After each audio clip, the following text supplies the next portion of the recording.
Harnessing the headwaters, First Dams on the Mississippi, is made possible by the Arts and Cultural Heritage Fund. Water binds us all together. It is the universal solvent.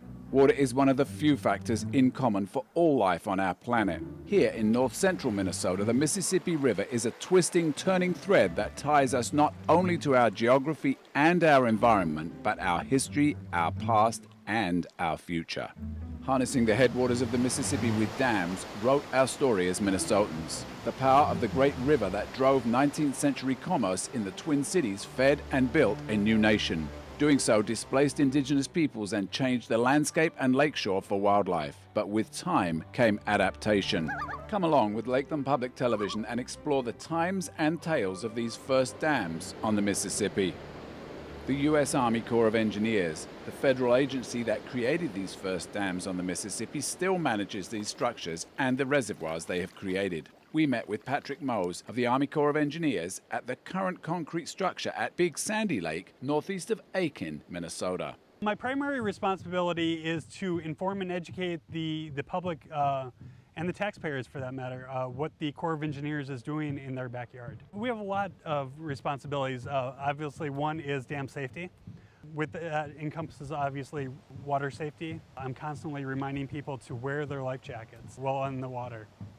One of the other key components of the Mississippi Headwaters dams is obviously working with the local partners, whether it be tribal liaisons, lake associations, local counties, municipalities, working to solve the water issues of today as well as tomorrow.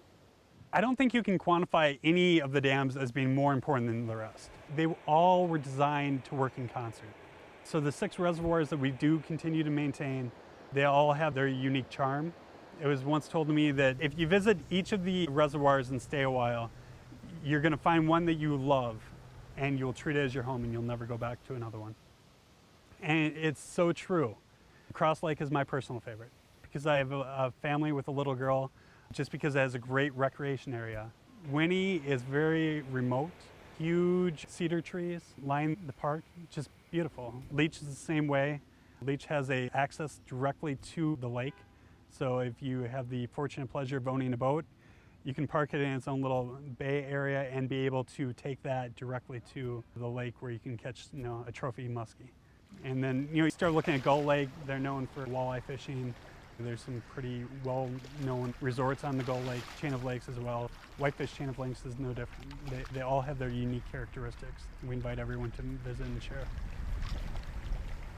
The initial vision of our first district commander, Major General Gouverneur Warren, who was a hero of Gettysburg, the recent 150-year anniversary, Little Round Top basically saved the Union Army, became our first district commander. And his first initial vision of the headwaters was to have a little bit more than 30 dams in the region to provide that water supply that was critical to not only the loggers, but the millers of Minneapolis and St. Paul. Ray Nelson is a scholar and a gentleman. He served his nation honorably, working for the Corps of Engineers for more than 30 years. Much of that time, he worked directly with community outreach, with our outdoor programs, interpretive work. He has a wealth of knowledge in the Lewis and Clark era, and he provides a ray of sunshine every opportunity I get to speak with him. So he's a true American hero, in my opinion. The primary reason for the headwaters dams was river flow. What occurred back in the mid-1800s, Minneapolis-St. Paul was in its fledgling years of growing into cities. And there were major industries, which were flour and lumber in particular. Water transportation was major transportation routes for everybody at that time. And so the major players like Pillsbury, railroaders came into it a little bit. But politics is always part of every story. And they went to the politicians and said, we have a problem here. We have this product to transport to these thriving communities along the Mississippi River and back east, but we can't get them there, in particular late July and August, because the Mississippi River dries up. We can walk right across it, not even get wet. We need to come up with some plan for us to have a 3-foot navigational channel for our boats to do all this transportation. When I talk about a 3-foot navigation channel, I'm talking about the depth of the Mississippi River at the time. Instead of having 3 inches to paddle a boat in, you'd have 3 feet. So your barge or boat would not be running aground, basically. So it's depth, not width. Well, anyway, they got a hold of the Corps of Engineers, who were a fledgling organization in the mid-1800s, and they sent some engineers up to the headwaters to do surveys of these natural lakes. And in particular, to see if they could put dams on these lakes that are all connected to the Mississippi River and try to estimate what type of dam to build and how much water they could get into the Mississippi River by doing so. The first dam that was completed was 1884 at Leech Lake and Winnie and Pokegama, basically all the same year. And these structures were wood structures. They were not concrete structures. You have to realize concrete still was not something that was used for dam building. These dams, they started holding the water back from the lakes and putting it in the river. And they could see that there was some success here. You know, there was some water flow that was continuing downstream past Minneapolis, St. Paul, providing water that was not quite acceptable, but close to acceptable. They still wanted that 3-foot channel. And so then they went to Congress and said, we need more dams. And we have places like Sandy Lake here, Pine River Dam on Cross Lake, Gull Lake. So they said, okay, we'll approve structures there as well. And so they ended up building the Pine River Dam at Cross Lake and the Sandy Lake one. And bingo, you know, they got these dams completed, and the water flow from these natural lakes that were now reservoirs were providing a 3-foot navigation channel on the Mississippi. And this worked out really well for the types of boats at that time of our country's history. As time goes on, of course, more cities, communities are starting to get built along our tributaries and Mississippi River. And Minneapolis, St. Paul is growing, you know, leaps and bounds. So they said, oh, well, 3 foot's not going to be enough. We're going to have to look at something better, you know, a 6-foot channel at least. In the 1930s, locks and dams started being built. A series of locks and dams, which is a staircase down the Mississippi River for barges and things like that to take goods. And so in the 30s, the Mississippi headwaters ones here, all of a sudden were kind of more minor. You know, they really wasn't as necessary. The dam tenders that were still managing these dams up here in the headwaters had people knocking on their door and saying, can we pitch a tent out here in your front yard so we can access the lake to go fishing? And, oh, can we spend a vacation here? Or, oh, do you have a bathroom we can use? All these little types of necessities were starting to pop up. And the dam tenders would say, well, yeah, that's fine. And they would get approval, you know, from the colonel or whoever's in charge of the district. And nationwide, other dams had been built as well in this whole meantime. And they were having the same thing occur there as well. So finally, in the 50s and early 60s, recreation was just taking a hold all over this country. Something had to be done because all of a sudden, a handful turned into 50, 60, 100 people wanting to camp and use facilities that weren't there. And they had to come up with an organized recreation program for the Corps of Engineers, and they did. And presto, boom, after many years, all of a sudden the Corps of Engineers is one of the leading recreation producers in the country. Now today, because of the ownership around these reservoirs and lakes is not government ownership, it's private ownership. Real estate on lakes is huge dollars now. People buy lakeshore with, this is an investment. The lake level is this today. And when I decide to sell it in 20 years or 30 years, I want it to remain the same. I don't want to see any change.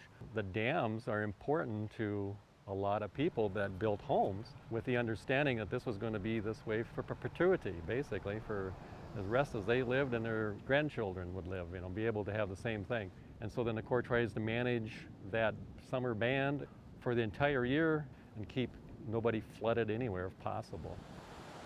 One of the first dams on the Mississippi is the Powell Dam east of Bemidji, Minnesota. The Army Corps of Engineers does not manage this structure. It is owned and operated by the Otter Tail Power Company. While this is the first hydroelectric dam on the mighty river, the interests of property owners, recreational boaters, and environmental concerns remain in the forefront. Darren Matedich of Otter Tail takes us on a tour. What I do with the dam is we control the water levels from Lake Bemidji and Stump Lake here. Try to maintain it at a steady level. On Lake Bemidji, what we do is we try to maintain a 1.5 foot variance from a high water level to a low water level, and we try to maintain that all year round. We do draw down in the late winter, early spring to accommodate the runoff, and then things usually level out in the summertime. Is it dangerous beyond that? We've just seen a canoe going around there and everything. Is there a danger area here? There is a definite danger area. This is where the flow comes out of the dam. So there is current here. It's the river flowing. That's why we have the danger buoys out there. We would like people to stay outside of the buoys, make sure they stay safe. We don't want anybody near the dam because it is a very dangerous area. But why the water backs up here, these are the gates that we control the flow with on the lakes and the river. We'll walk down here and take a look at them. So nowadays what we do is we have a wrench that we come out with. We can put it right on here, just with an electric drill, and we can lower and raise these gates up. In the past, they used to be wooden planks that we'd have to physically come out, grab a hold of, and pick them up, pull them out one at a time, all the way down the length of the dam to control the flow. So there's definitely a lot more flow in the spring than there is right now. It's pretty light right now. There's still a bit of noise with it even now though, isn't there? It is. Yeah. It gets noisy. Usually you won't be able to see the rocks and everything down there if it's flowing hard. It's kind of boiling down there then, is it? Almost like a cauldron Yep. when it's Yes. really rolling? Yeah. So it's a very dangerous place. You can see, imagine getting stuck in one of the gates. Or Your message to people who are using the river is don't even come beyond the first buoy then. no, I would stay back of the buoys. Make sure you stay safe. We don't want anybody getting hurt, obviously.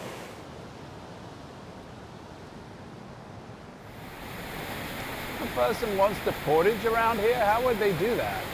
Well, we do have a portage set up around the dam, come down the river, and right over here, out a ways from the buoy, there's a portage location. And you can walk your canoe or your kayak down around the substation, and then you come down, and there's a DNR landing right down on the bottom of the river there. Okay. But there is a walking portage around the structure. This was the lock on the north end. From what we can dig up as far as the history, this end was the lock when they were hauling logs. That's the side they used to run them down, get them into the river to float down the river. And there has been a number of additions to the concrete in the last few years also. The wall over here, that whole wall was all redone with concrete. Yeah, and I wasn't here in '88, but I never did get to see it with just the rock and timber. Our max output is around 550 to 600 kW, which is about a little more than a half a megawatt. It's not a lot. It's just a couple of smaller units in there, but it is output. It is expensive to maintain also. The flow of the Mississippi headwaters continues its journey from the power dam to a structure controlled by the Army Corps of Engineers on Lake Winnibigoshish, the Lake Winnie Dam. Jeffrey Kleinert of the Army Corps of Engineers tends to the dam and manages the recreation area. The Mississippi actually runs in from Cass Lake through Knutson Dam, that's owned by the Forest Service, and then after coming through Winnie itself, through the middle of the lake, it reaches Winnie Dam here, and we put the water back into more of a river channel instead of in the middle of a lake. But when you actually take a boat out on Winnie, you can find the old river channel at the bottom of the lake, because before the dam was built, it was a lake, it just wasn't this high. So you can still see at the bottom of the lake the old river channel, especially on this end. So the original dam was made of wood in 1884, and again in the early 1900s it was made out of concrete and improved. This one received a facelift in about 1990. We took all of the wooden stop logs out and put steel gates in, and also we put in concrete bulkheads on the sides of the sluice gate to take up that space. They have hooks on the top, so they're designed to have a crane pull the entire bulkhead out at one time. If you want to move that much water, we can. Winnie is roughly 70,000 surface acres. It's kind of shaped like a big stomach. With that large of a lake, it's hard to control large fluctuations in the lake with a dam of this size, because it's really not that large of a dam for a lake that size. So you have to anticipate your need ahead of time, and it takes longer to get to where you want to go. It's also like a giant bathtub. You get a lot of wind, especially west-northwest, blows in toward the dam. It's kind of sloshes like a giant bathtub, and so you'll get an artificially high reading if you got a west-northwest wind, and so you have to take that into account too. People should remember too, the dam isn't really just the concrete. The dam is actually roughly a mile long that goes all the way from the resorts on the other side clear to this side. It's a clay embankment that's packed and made out of impervious clay so water doesn't pass through it. The concrete part is actually the outlet works, the thing that we use to control the flow. And so some people say the dam, but it's really the large embankment itself is the dam. If you look through the woods over there, you'll see a little building. Back in the 60s, that was owned over there by the state of Minnesota. It was called the Minnesota Conservation Department long before the DNR was the DNR. But they had large cells back there, about 9 of them, and they reared minnows for stocking in various lakes. Well, over time, some of those became grown up and they didn't, use them anymore. And then the tribe, Leech Lake Natural Resources Group, came to us and said, how about you sell that land over there to us and we'll subdivide a couple or 3 of those into smaller ones and we'll use them for rearing our own fry for stocking in lakes on the reservation. And so now that over there is owned by the tribe. We own right to the toe of the dam, and you can see the tube coming out. There's always some water coming from the control structure over there that feeds water to their cells. It's a gravity feed from the lake. There's a tube that actually goes right through the dam, and there's a valve in there, and that controls the water feeding right from the lake over to that control structure, and then the extra just comes right back out to the river.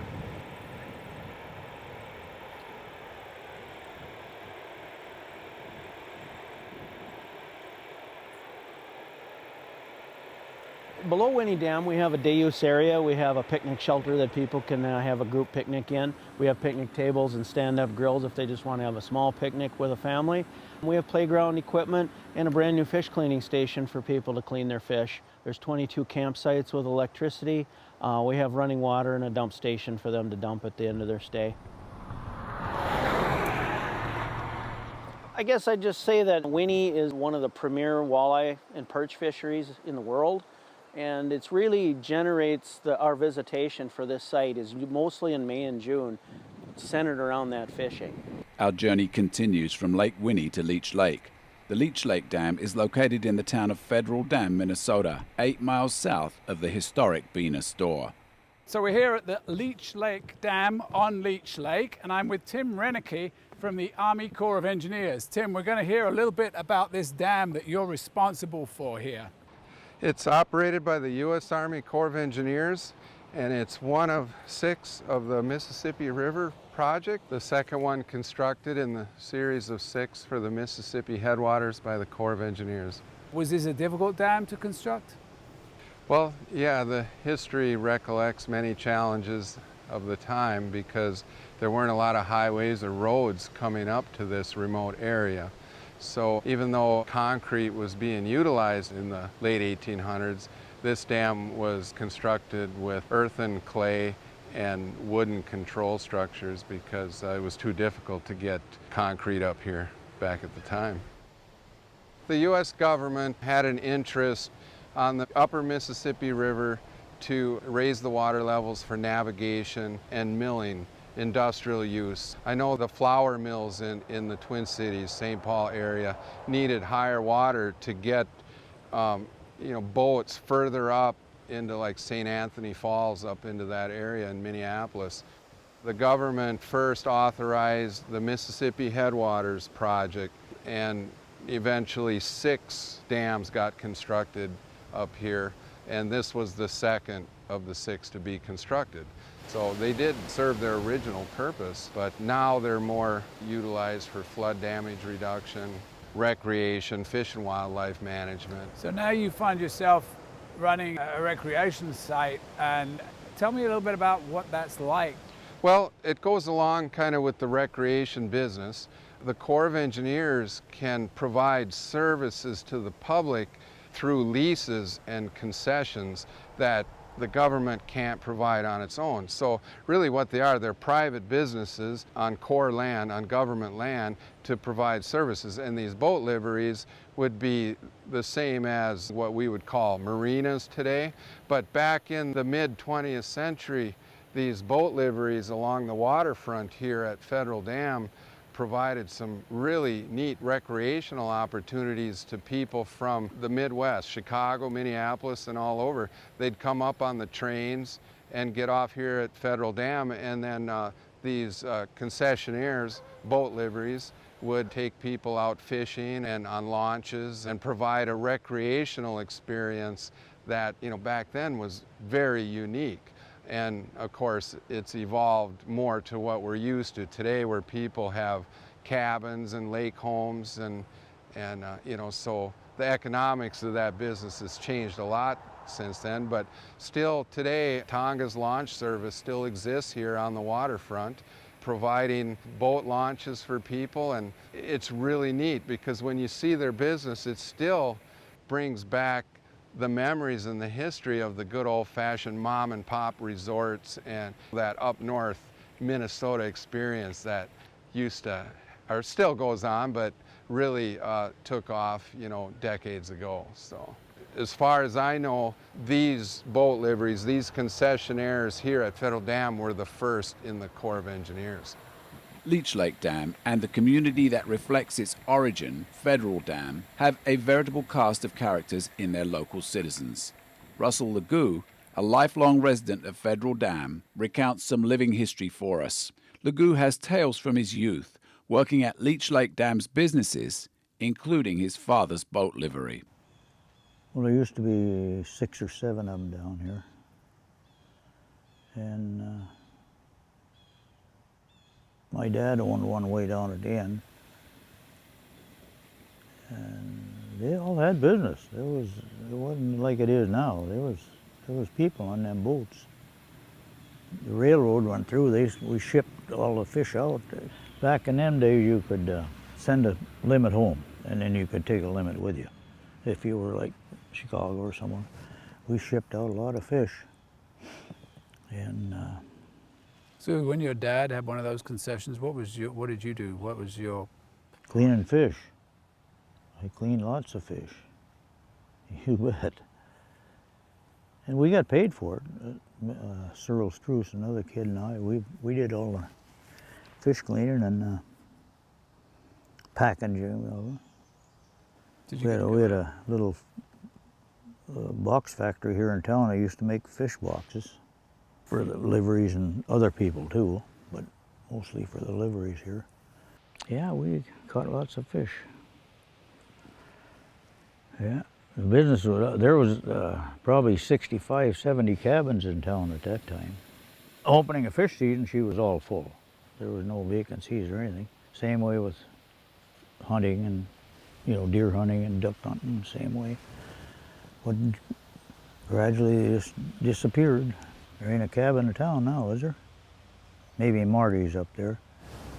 Tonga's rent out. Oh yeah, Tonga's rent out. Why do you think that there's less people coming now? Well, in the first place, you'd go fishing for, let's see, I got 75 cents a head for guiding.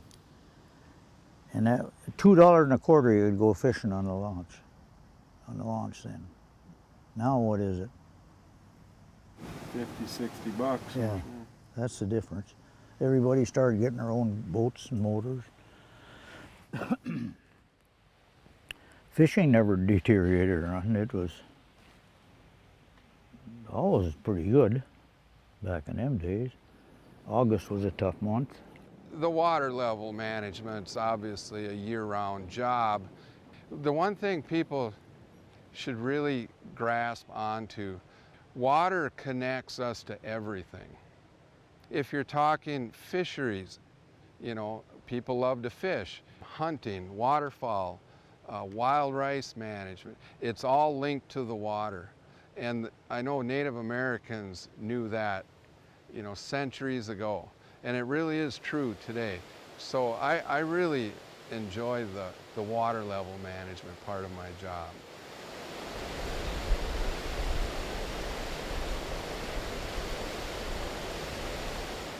And we have these desirable summer ranges that each one of the 6 dams tries to achieve every summer. And at Leech Lake, it's about a half a foot.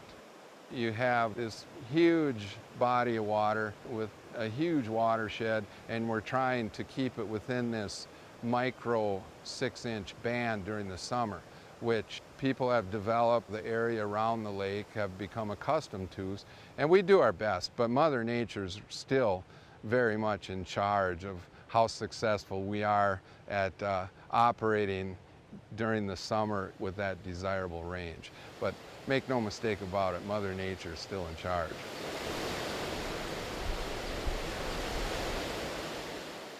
show me some of the rice that you're responsible for managing the levels to help this rice grow, yeah? Okay, there's some right up here on Okay. the pool side of the dam. What are the challenges for you of managing the levels so that the rice can prosper, if you like? First of all, this was a natural lake before the Corps built the impoundment. Because of that, the downstream river capacity of our outflows is kind of not enough during wet periods to be able to pass enough water to keep this lake in its desirable range, okay? And the flood damage reduction responsibilities, like say you have a wet fall, a lot of snow during the winter. We do our best to do a drawdown, but then the snow melts in spring, you get a lot of rain, and then it starts reaching flood stage down in the Aiken area, okay? So then Leech and Winnie actually become flood storage reservoirs to help minimize the flood damage downstream. Okay. Okay, so when that happens, Leech Lake rises and rises, you know, and so it can happen so the water levels are so high you don't get good germination of the aquatic vegetation in spring. If that happens, you wouldn't see a nice, lush, wild rice bed like what you see out there right now. As it germinates, it grows to the surface, and then it reaches a floating leaf stage, okay? Now at this point, if you get a lot of rain or you raise the water level for whatever reason, it's possible to pull it out by the roots, because the floating leaves will lift it up and it'll pull out, and then you lose your rice, okay? And then eventually the floating leaf stands up like a grain, okay? And at that point it's pretty stable, it's pretty secure. And then eventually it starts growing heads of grain, and at that point it starts getting top heavy. And if that happens and you drop the water levels or you get a big wind or heavy rain, it'll tip over. And at that point, if the grain is ripe enough, you have duck rice, but it's not harvestable rice for people. So there's a lot of issues, both, you know, Mother Nature and humans, harm that humans can cause, you know, through trying to manage water levels. And what's really, really difficult that most people wouldn't understand unless they live below a dam, most dams were put in to control a pool of water above the dam, okay? So you have an operating plan for that pool of water. And so then below the dam you have your river, okay? Let's say you're trying to raise that water level on your lake, okay? So you use your control structure to reduce the amount of outflow. So your river drops way down, okay? So now let's just reverse that and say you have high water on your lake and you open your control structure and then you increase the outflow, and then the water comes up in the river dramatically faster than it fluctuates above the dam. So in this case of Leech Lake Dam, there's rice beds on Leech Lake, and there's rice beds downstream of Leech Lake, particularly at the Mud and Goose Wildlife Management Area that's owned and managed by the Minnesota DNR. But it's so close, it's only about 30 miles downstream, so the operation of this dam vastly affects the water levels down there. So we're trying to grow rice in both areas, which is a real challenge. Sometimes the man-made control structures help, and sometimes they hurt, just depending on the conditions and you know, the variations with whatever Mother Nature has to deal out. So you've got a lot on your hands then in dealing with this water levels here. I mean, it's not something you can let slide too much. Right. There, you know, I haven't mentioned environmental stewardship. That's one of our main business functions. When it comes to wild rice, that falls under tribal trust, but it also would fall under environmental stewardship. Along with that would come water levels for wildlife management, fish and wildlife, erosion control, wild rice, and any other kind of environmental issue or management that needs to be considered. There's an aerial photo we have inside on the wall that we should go in and take a look at. It focuses on the Leech Lake River from the dam down to Mud and Goose Wildlife Management Area. Oh, okay, yeah, I'd like to see that. It's actually a makeup of a whole bunch of little aerial photos that we put together focusing on the Leech River. So currently we're right up here at Leech Lake Dam by the town of Federal Dam. This is Portage Bay on Leech Lake, so you're just seeing a little bit of the northeast tip of Leech Lake. And then the wild rice we were looking at is all right up here above the dam. The concessionaire we were talking about is right in this area, the boat ramp. Of course, that's the beginning of the Leech River. This gives you a really good concept of, this is just a tiny little portion of Leech Lake, the mass of water out there, and then this little tiny river. Okay, so that's when you start talking about river capacity, channel capacity. Let's say we get into a wet period or Leech Lake Dam starts to perform as a flood storage, you know, for downstream flood damage reduction, and so the lake ends up a foot high. And then you start trying to draw down this lake with that small channel, the capacity just isn't there. So that's why I was saying, you know, on a lake you maybe are only fluctuating a couple feet or a foot, but then you start opening and closing the control structures on the dam and your river fluctuates, you know, 3 times that amount. So it becomes quite a challenge to the downstream resources.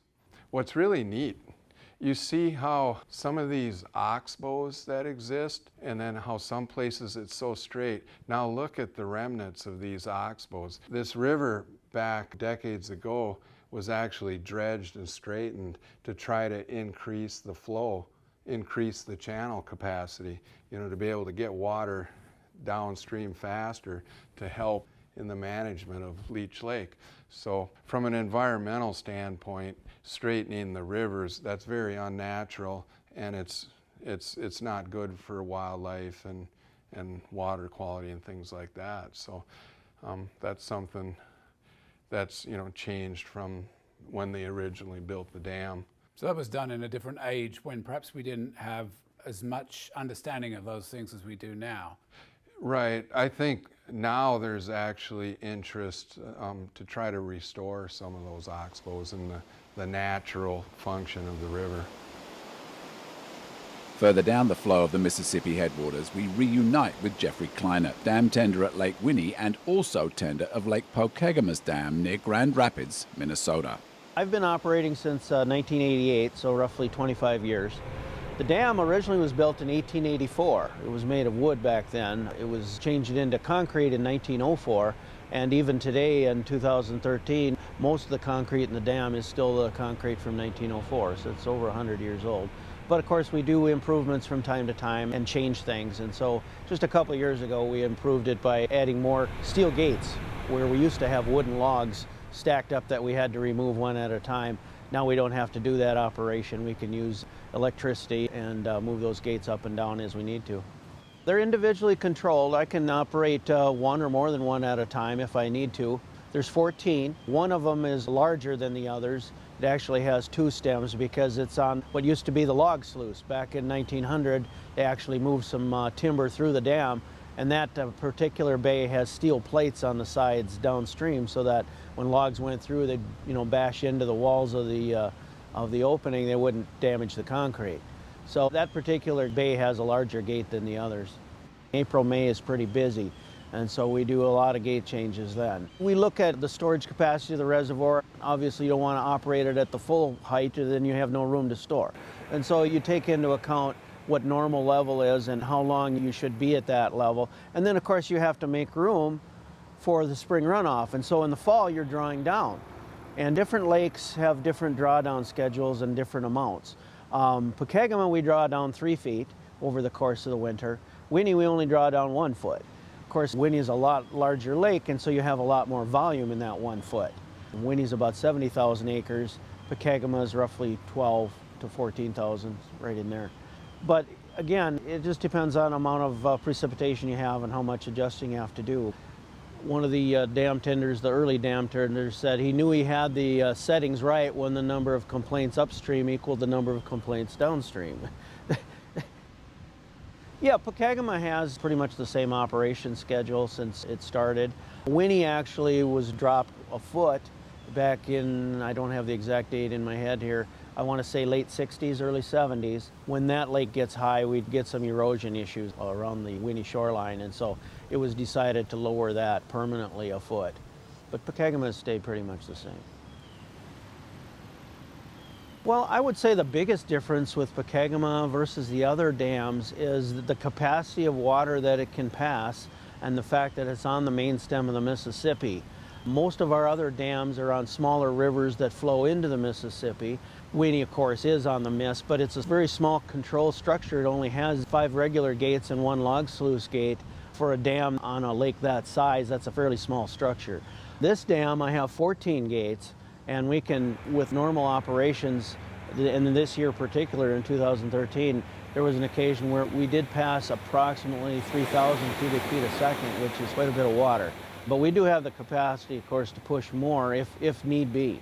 We have what we call PMFs, or probable maximum floods, and when those things do occur, it's an awful lot of water, and the dams are designed to save themselves by allowing the opening of all of the gates to push that water through, and in some cases even over the top to save the structure and get the water out of here. But let's hope we don't see a PMF. That's a lot of water. So the major importance right now in this century is the flood control issues that they have near the city of Aiken. It's a town that's built in very low topography there, of a very swampy county in Aiken County. Unfortunately, when they get a lot of rain, it can get to a flood stage of 12 pretty quickly. And so then we're required on a guide curve we have to follow that puts extra water into Pokegama. We store water on purpose here. And so without having the reservoir, we wouldn't be able to assist Aiken and help them by holding back some of the water that would add to their problems. So it serves that purpose fairly well. And of course we can also hold water then in other reservoirs further upstream in Winnie and Leech. They're bigger, but again, it's all about location. You know, you can't make water flow uphill, and so if it's not controlling runoff, you know, in that immediate area, it's not doing you a whole lot of good other than not putting more fuel to the fire, so to speak, or adding more water into the system. So it's a pretty important role for flood control. And then, of course, we have natural resource issues and recreation. Pokegama Lake has about 800 homes on it, and I would say almost everyone on the lake has docks and boats and other recreational equipment, and so they really enjoy the use of that lake. And so they monitor it very closely as well, and they'll let me know if they're not happy with the elevation, be it high or low. Pokegama Campground here at Pokegama Dam, I have 19 electric campsites and 2 that are tent only. I get a lot of day use visitation that people come in just to fish here. I get approximately 50,000 visitors a year at Pokegama Dam. And again, about 90% of those visitors are day users. They picnic, they fish, they use the playgrounds and so on. The other 10% are campers, but our campground stays pretty full from mid-May right up through Labor Day. So it's a very busy campground. Reservations keep fairly full. I do take in some folks off the highway with first come, first served sites, but it's not unusual to be full. A couple of years ago, we added a pedestrian bridge. It allows people to walk across or even ski across in the winter. They gain access to the Bass Brook Wildlife Management Area, which is approximately 400 acres on the south side of the river here. There's quite a few hiking trails and there's cross-country ski trails. And so a lot of people come over here and they walk also along the edge of the river and fish. They have to fish 300 feet downstream as a minimum distance. It's a commissioner's order from the DNR. It's actually to protect the fish because this oxygenated water really attracts fish. And so the fish come up really close to the dam. So if you didn't have that, people would be fishing right here all the time, catching all the fish, and that wouldn't be good for the resource if all the fish were taken all at once. But there are some good spots to fish, and so we get a lot of people that come across the dam here to utilize these areas. Most people are fishing for walleye, sunfish. There's a lot of bass in here, largemouth and smallmouth. There's muskie, northerns, a lot of rough fish, suckers, red horse, Yeah, pretty much anything that swims in Minnesota. We don't have catfish yet, although my boss has been fishing catfish downstream near McGregor. The channels are moving up the river, so we never had channel cats that far north before. You'd catch a bullhead or two, but never channels. But the only thing stopping them from coming all the way here would be Blandon Dam, and so you're going to be able to catch channel cats now right below Blandon, which you never could do 10 years ago. That wasn't possible, but you never know what you're going to get, and everyone uses live bait, so they really don't know what they got until they pull it up. Back when the dam was built originally in 1884, it was also a home to the caretaker, a dam tender. He also had a family on more or less a farm, a ranch, and he raised livestock, and the kids and everyone lived here. So it wasn't just a job with an office like it is now. It was literally their home.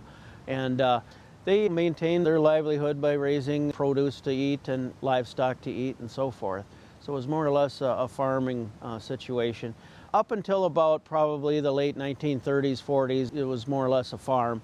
But then up into the 50s, 60s, the dam tender had a house, and that was pretty much just where he lived and worked from, but it wasn't really a farm anymore. The natural flora and fauna of our area have adapted well to these dams of the Mississippi headwaters and continue to thrive as a resource, not only for hungry humans. Renee Hansen and Deb Griffith of the Army Corps of Engineers introduce us to some feathery inhabitants of the Pine River Dam on Cross Lake. This is the Cross Lake Dam. On this side is where the Cross Lake actually is. And we have 13 gates along the side. Okay. Over here on the left-hand side, this is the tailwaters of the dam. So what we're looking at when you look over the railing here is our concrete apron. And this is basically the area where the water flows from the upper part of the dam down through the tailwater. And right now we have a flow of 198 cubic feet per second coming out here. And if you look over here on the left-hand side, there's also a green heron over here as well. And lots of seagulls that are around here. And the first gate was a fish ladder, and the second gate was a log sluice that are no longer working right now, but we wanted to make sure that the dam looked like how it was originally built. Right now we're down on the fishing pier on the river side of the Pine River Dam, or the Cross Lake Dam. And right now we have 6 gates open, about 3 inches each. And each gate is releasing about 33 CFS. So a total of 198 CFS being released right now. So CFS stands for cubic feet per second. And if you can imagine a basketball, that's what a cubic foot looks like, or how much that would be. So right now from the dam, there's being 198 basketballs being released at each second. So it's quite incredible when you can put it into a matter that you can understand. Our maximum that I believe we've ever released from this dam was 2,600 CFS. That was a lot of basketballs at that point. But minimally, we always had to have 33 cubic feet per second coming through the dam to feed the Pine River, to feed the Mississippi. So it's always at a 33 CFS being released, minimally. As you can see, we've got the great blue heron down here. He just kind of wades. He's more of like a waterfowl that just kind of wades. He doesn't really dive like an eagle or anything like that. He likes to have breakfast, lunch, and dinner there. The green heron, I think, just left us, but there's a bunch of seagulls, and a lot of people like to come down here and fish. It's pretty popular for the fishing open air. The dam utility building is where we can turn on the power, but we have to go to each gate manually and press the button to open and close it. And if there's an emergency situation, we can definitely turn it off right here or stop it all right now.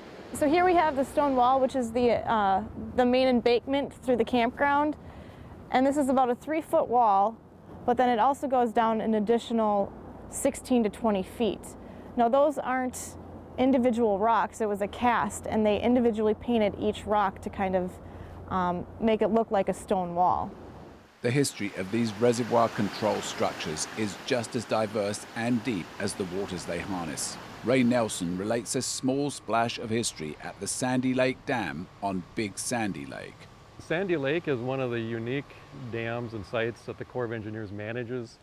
You know, Sandy River, Sandy Lake, and the Mississippi River. It has a lock. They built a lock here. One of the initial purposes for having a lock was they wanted to have river boats, or basically paddle wheels, going from Aiken all the way to Grand Rapids. Well, in the early days, in the late 1800s, if you were going to travel up here, going by a riverboat was one of your best options. And you would probably have to leave Minneapolis-St. Paul and get to maybe Elk River, Little Falls, portage around, get on another riverboat, take you to another location, again stop, and portage around into another one. And eventually you get all the way to Aiken, where Aiken can take you through all the way to Grand Rapids.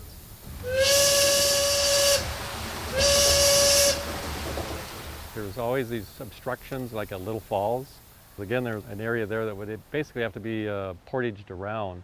So they had limitations, but they did have boats that would go so far, and then on the other side have another boat. And that would take them maybe as far as Crow Wing or Brainerd or so forth, and or Aiken and all this sort of thing. But again, if you got to go through rapids area with rocky areas and so forth, that was kind of a limitation. And so the best route that was available at the time was basically from Aiken to Grand Rapids. The Mississippi River, in this whole process, you have to realize, depths again change. You have to manage it in order for these boats to go through. You have to take snags, like trees that fall in and different obstacles like that. And so the idea was to have a lock here where the paddle boat could come up to and be able to go through and get into the Mississippi River, basically. So that was one of the primary purposes when they built this dam in the late 1800s, because transportation, again, was a lot by river and not by horses and trails and roads that weren't built yet. Gee, I think it was probably last used in about early 1900s. And the Oriole, which was the boat that traveled primarily between Aiken and Grand Rapids, the paddle wheel is in the Core Little Museum. It's across the river here from us today and can be seen by the public if they were interested. By the way, you're talking about museums, historic sites and so forth. Most dams were built where the lakes outletted into the rivers and so forth. Their main outlets, the Mississippi River. If you go back in Indian times, there are great places to have campsites for resources, from fishing to hunting to wild rice to berries and so forth. But where core dams are built usually is a historic site of some sort as well. Our core archaeologists and cultural people work hand in hand to try to make sure these are protected as well. In this part of Minnesota, people have been up here since the last glaciation has retreated. So it's about 12,000 years of human occupation. From the areas that we've explored in the headwaters sites, like at Sandy Lake, for example, the archaeological record here goes back at least 6,000 years, and probably earlier. And what that tells you is that people have been living here for quite a long time, and continuously. We have people camping here now because it's a nice place to be. A lot of resources in the area, and it's a good living. So that means that we've gone back into, is that what they call the woodland era? Is that? Oh, before that, this would be archaic for sure. Don't know if we have any sites that we can definitively say date to the Paleo period, but archaic for sure, and definitely into the woodland and all the way into the historic period too. That's where when the first French and British traders came up here and established their posts, and then the American occupation as well. So a lot of history.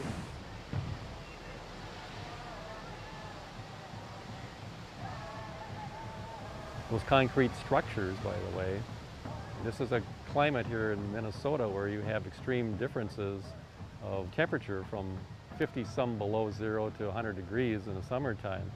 Now concrete has got to weather all of these extreme temperatures as well. And the people that built them in the early 1900s, whatever formula they were using, they used a tremendously good formula, because the lifetime of a dam has been around 49 years, and most of these concrete structures attained a 100-year lifetime before having any major concrete work done to them. And some of the concrete experts of today, when they were doing, I can think of Cross Lake in particular right now, were just totally amazed at the strength of the concrete that lasted 100 years through these extreme temperatures. The Corps does not want any tragedies to happen at these dams, and all dams are not built alike. They're all a little bit different. And below the dam, there's a lot of rock, typically. There's different toes. We call them toes. And there's an apron usually involved with the water coming out of the dams. Some of the water comes underneath, some of it comes over. These toe areas are very dangerous areas for people to walk into or boat into because they have little circular-like conditions going on. If you take a boat into some of these, you get caught and it's almost impossible to get out.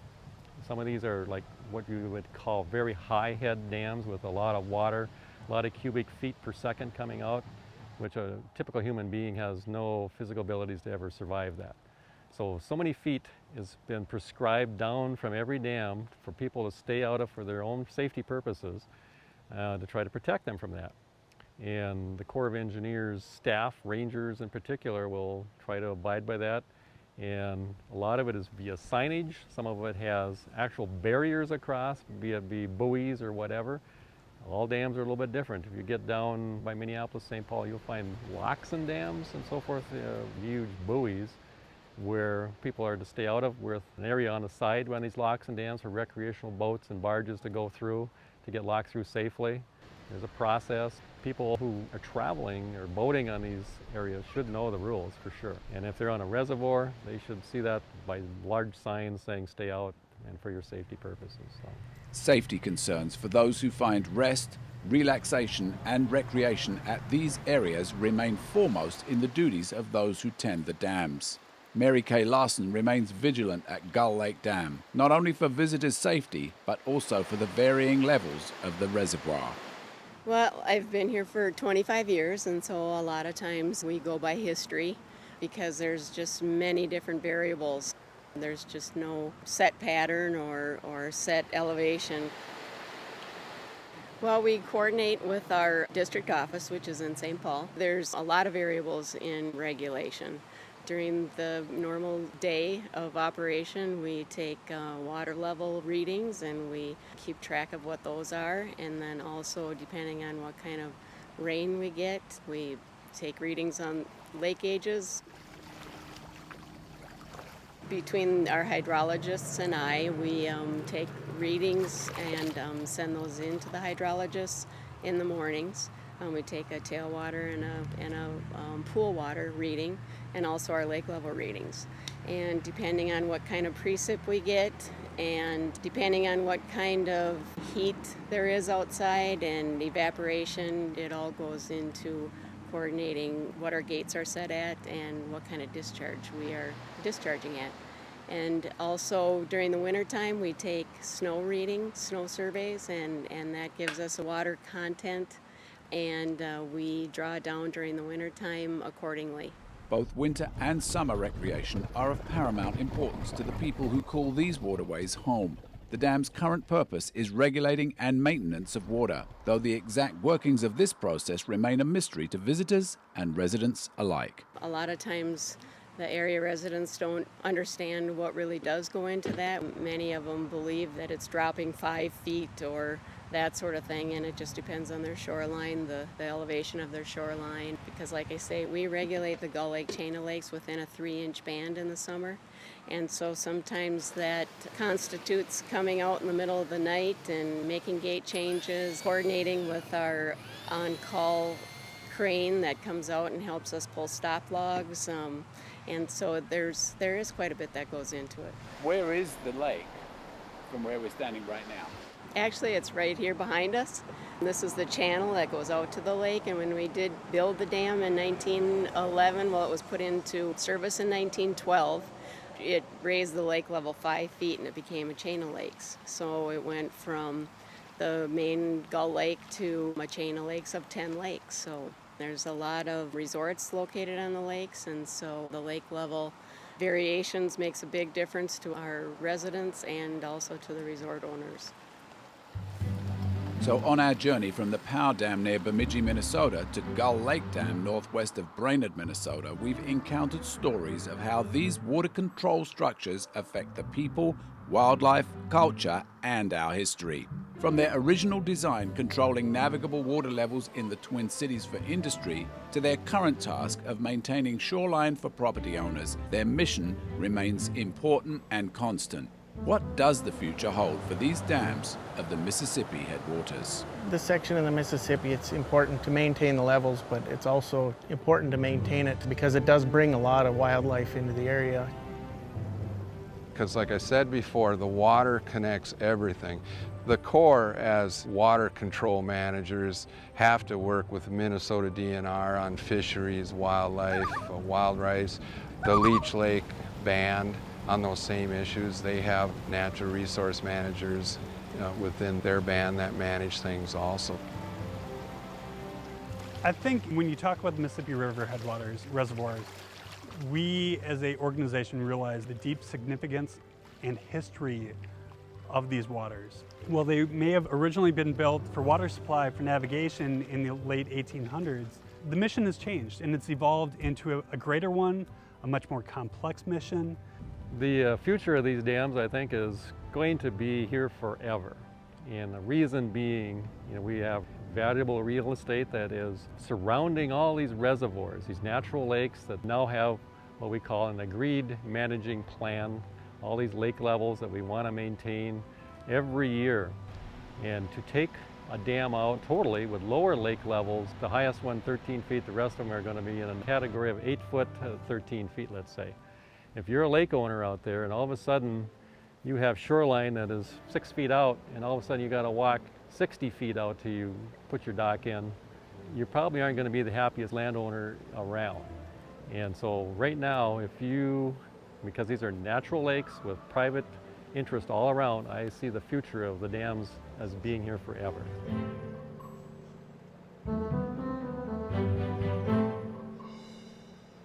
Harnessing the headwaters, the first dams on the Mississippi was made possible by the Minnesota Arts and Cultural Heritage Fund.